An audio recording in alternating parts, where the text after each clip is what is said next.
السلام عليكم ورحمة الله وبركاته. أهلا وسهلا مرحبا بكم. كيف حالكم يا أعزائي المشاهدون؟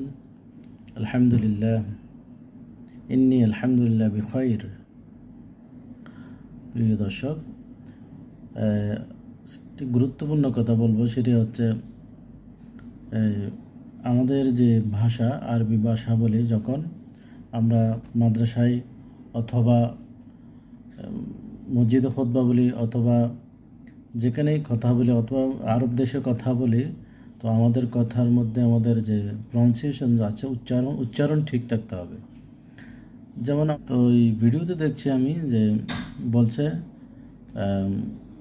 কথোপকথন করছে, যে বলছে কাইফা হালুকা ইয়া আখি, আর অন্যজন বলছে আনা বেখায়ের আলহামদুলিল্লাহ। এইভাবে কিন্তু আপনার আরবি ভাষা উচ্চারণ হয় না। কারণ আরবিরা যখন কথা বলে তখন তাদের মতোই, আরবিদের মতোই করেই বলতে হবে এবং শিক্ষা দিতে হবে বাচ্চাদের আমাদের মতো। আশা করি বুঝতে পারছেন। মা আসসালাম।